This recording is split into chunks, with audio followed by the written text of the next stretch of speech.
Good afternoon, super friends, though I think it actually might be good evening, super friends. Welcome to the Monday, I'm going to look at my phone, Monday, June 15th edition of the Sacred News and Weather. I am delighted to have you here, coming in a little later today because I decided to sneak a 4 o'clock workout in, which I almost never get to do because I'm usually mom taxiing.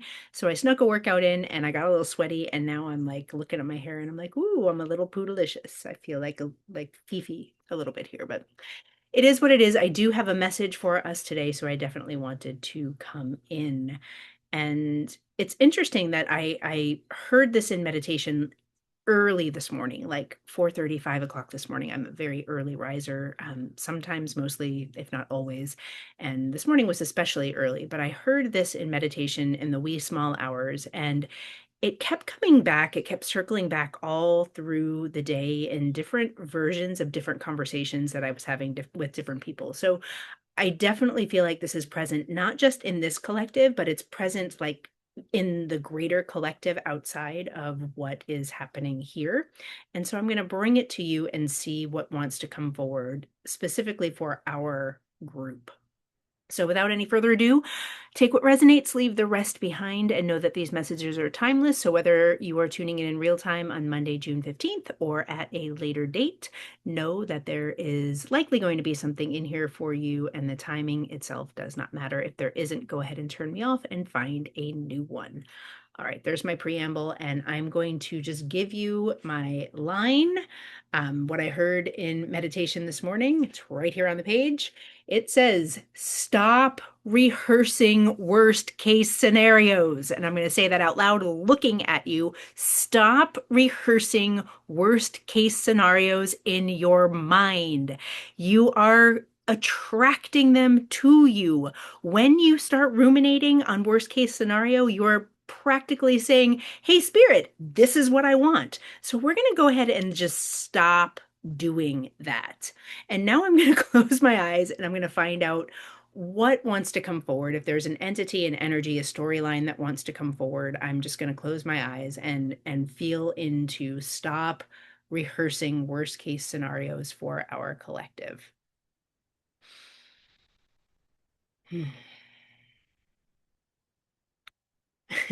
So the first thing I'm seeing is it must be like a like I think it's Dungeons and Dragons or like a card game like that, a world building card game. And I'm hearing the voice of my dear one Eden in the back of my brain. Actually, it's like right here in my left ear.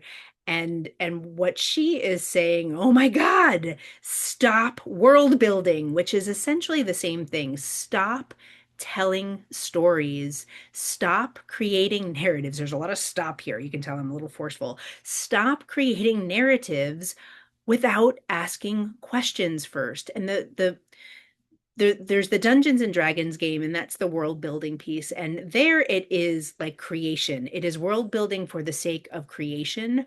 But here, what feels like is happening, what I'm seeing here, I'm seeing a masculine and a feminine. I'm seeing two energies here, and I'm seeing both the way that they have created. I'm going to stick with one. I'm going to stick with one. I'm going to start with the feminine and I'll move over to the masculine because I think they're going to get like woven together. What I'm seeing is the I should know the word for this. It's the medical, it's the snakes, and the word is losing me. It's Greek. It starts with an A. There's lots of consonants. It's the twisted snakes with the staff. That is what I'm seeing. And I'm seeing the feminine. I'm seeing it between the masculine and the feminine. And what I'm seeing on the side of the feminine is almost like the weighing of scales, or and this feels like I'm getting lots of children's books references. First I had or children's references. First I had Dungeons and Dragons, and now I'm getting from Percy Jackson. I think it was Hermes, who had like the snakes were always dueling, like they were always telling him two different stories, and he was trying to discern which story was correct, and they were always sort of at war. And that feels very much like what is happening in our feminine energy. And again, gender does not matter. It is someone who is identifying with feeling with their own feminine energy, and it feels like it's because I'm seeing it this way, it feels like it can also be tree of life. On the structure side of the tree of life, there is something out of balance, and it feels like it's like warring in battling in the mind, and it feels like storytelling about a particular situation, and the story that has been made up, the worst case scenario it's abandonment, it is cheating, it is double life, it is these are all things that have happened to me, that are coming forward. So maybe I'm channeling for myself here, though I'm seeing it in children's book images. So maybe it started earlier than this.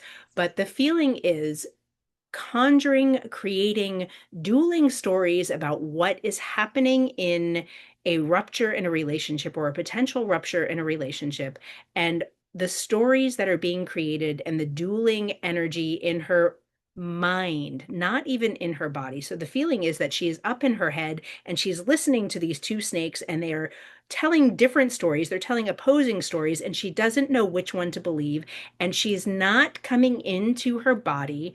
She is, at this point in time, I'm seeing where the feminine is not coming into her body. She's not coming into stillness. She's not coming into that quiet place to really listen to her heart, to understand intuitively what is happening, what might be happening. And she's definitely not approaching her partner, be it masculine or feminine. I'm going to call it the masculine because that's the way I'm seeing it. She's definitely not approaching her partner and asking questions. She is world building, and she's not even world building so much as she is like deconstructing her whole relationship here. She's like creating all of these worst case scenarios, when what she should be doing, what the invitation is for her to drop into her center, to get quiet and ask intuitively what might be happening. Because I can see that if she does that, those snakes disappear. They she comes into her, I'm sorry, I'm seeing an image. The snakes disappear. What I'm seeing is the staff and the snakes are are forming a uterus, is what it is, and it becomes the fallopian tubes, and then it becomes the central channel of the feminine energy here. That's just the imagery that's coming, so I'm sharing it with you. The feeling is that if she can come all the way in, if she can quiet herself and come all the way in, and the way this looks like, what this looks like on the tree of life is, if she could attune her energy, particularly her sacral chakra, her yesod in Kabbalah, her ego, her egoic wounding, and then it's below too. If she could attune both her root chakra and her sacral chakra, also her Hod and her Netzach, her communication and her impulses, if she could attune all of her satellite dishes away from these snakes, away from the serpents, away from the noise, out of her head, if she could attune everything up to her heart, what she would find is intuitively what is happening. And what is happening does not actually include any sort of fact or any sort of storyline.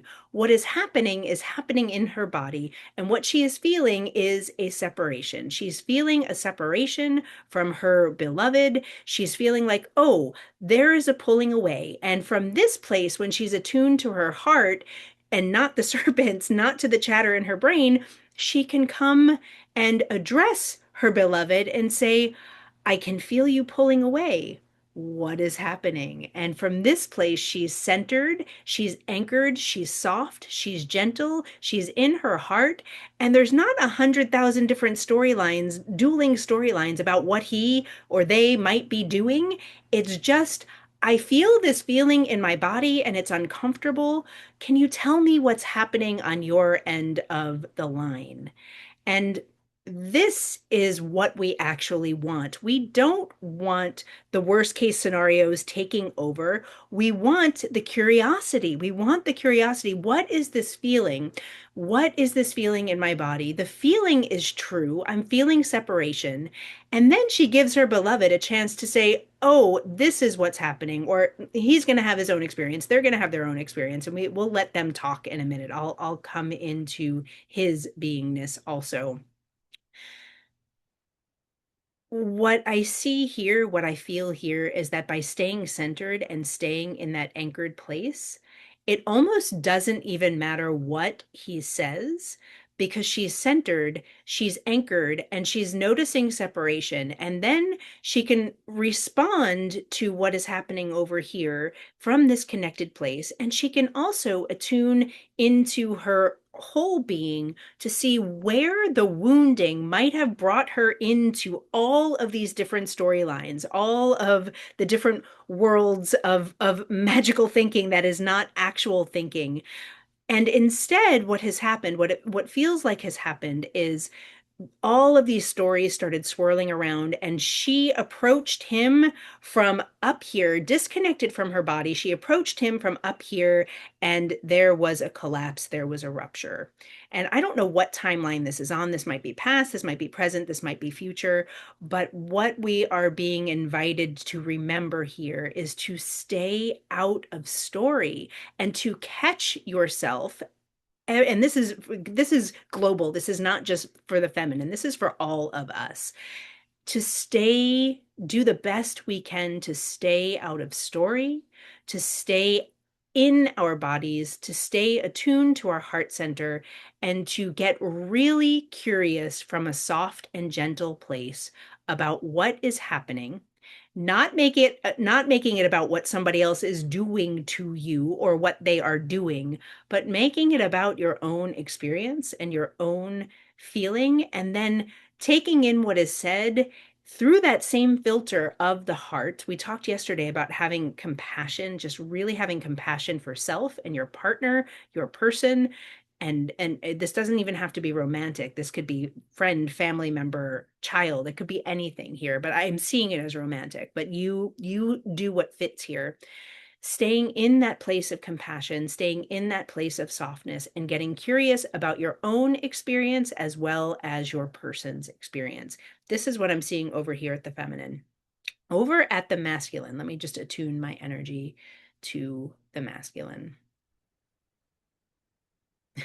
There's the world building imagery again. There's the Dungeons and Dragons. I see, like, I don't know, like tweens like crouched over cards. My son doesn't do this, but like I know it's out there and I remember it from my own childhood. The image of like having cards and like talking story, just like creating these universes, creating these worlds. And what I'm seeing here, what is emerging is this feeling of, it's a very similar flavor to what was happening for our feminine. The flavor here is like a spark of fear kicks in, and like the serpents, the pole. Is that what I'm seeing here? Over here, it's a little more like, it's a little less serpent, a little more like dragon-esque or bearded dragon. They're not big and huge dragons, but they're dragon-esque for whatever reason. What I'm seeing is that fear coming into the body, and instantly it's like and then boom, and it goes right to the head. And here, okay, here's what I'm feeling. The difference between our feminine energy here and our masculine energy over here, the process is almost exactly the same. It's like slightly different shapes and forms, but the process is exactly the same. Dueling storylines. The difference is here at the feminine, it was a slow process. It was an unfolding.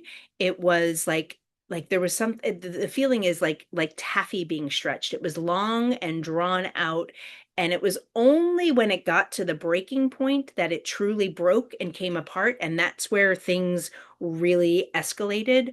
Over here, there's this feeling of like, it was just much more sudden and quick.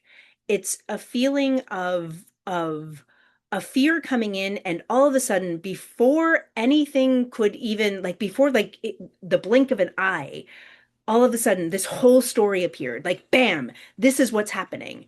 And it feels almost not even related to what was happening for the feminine. Like, they feel like they were so completely different. Like, the feminine story of what was happening and the masculine story of what was happening, like, the masculine story was not even remotely close to what was actually happening. The masculine story feels like it was completely made up, completely far-fetched, completely a component of some other time and space in his timeline, or in, I even see where, like, out in the world, what I think I'm seeing here is, like, it's almost like he took someone else's experience, not even his own, and created a story around it as if this is what were happening. And then when asked, was there, like, was there even, was he even asked?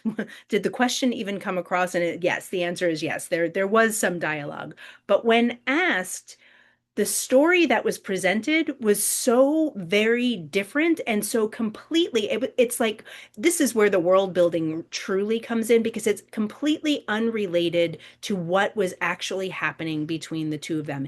In the feminine, here's the distinction. In the feminine, what I'm feeling is there was an unfolding of story based on experience, based on wounding, based on feelings and things that the feminine, things that were very familiar to the feminine. And over here at the masculine, it almost feels like some story that wasn't even this masculine story, but something that someone gave him became the story of the rupture, and it wasn't even true. And so I'm going to leave this here because it feels very specific, but I think you will see yourself here if there's something to be said or seen here.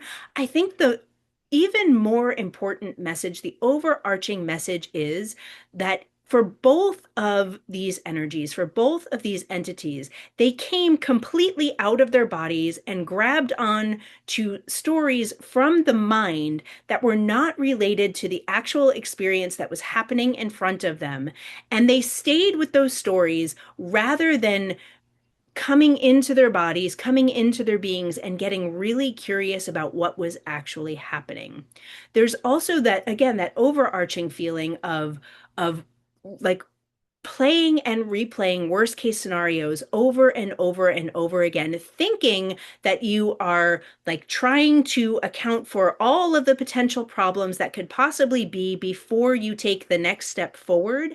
And what you're actually doing is magnetizing all of these worst case scenarios to you, in giving them your attention, in focusing your attention.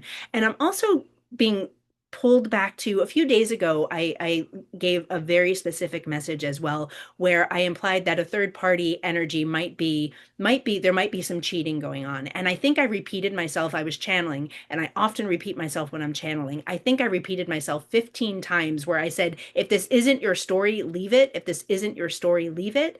And the reason I think I was saying that is because I have the sense that some of you are watching multiple channelers, multiple readers, and while there's inherently nothing wrong with that, what you're latching onto are all of the negative storylines that are being presented to you, and you're making them your own. And for most of you, they are not your own. So I am going to encourage you to either stick with me. You don't have to stick with me. I'm not, I would love it if you did, but this is not what this is about.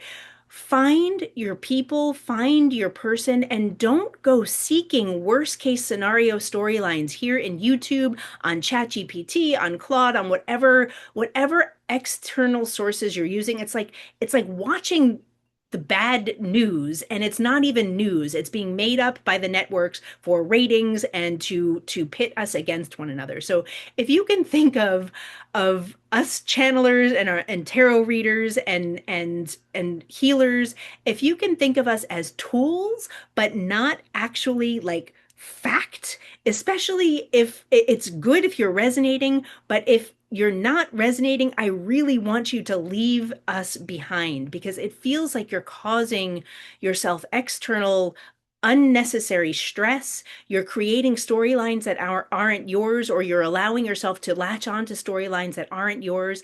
And instead, attune to yourself and attune to your person and really get curious. Ask questions, not from that egoic, wounded place, like, did you, nah, nah, nah, what did you do, blah, blah, blah. None of that, none of that. But I'm feeling all of these things in my body and I'm trying to understand why.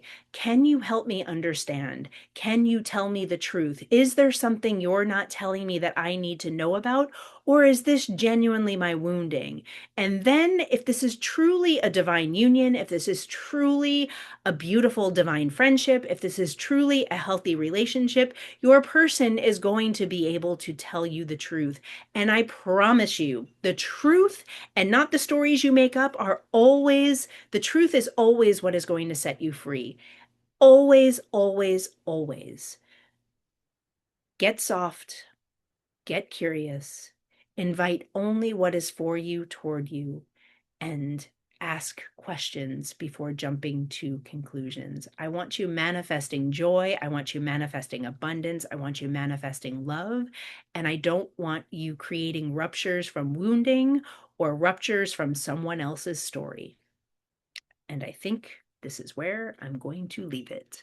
Thank you so much. Please like, share, and subscribe. I'm going to go make dinner for my family. I will see you here tomorrow. Bye bye. Oh, comment too. Come and comment.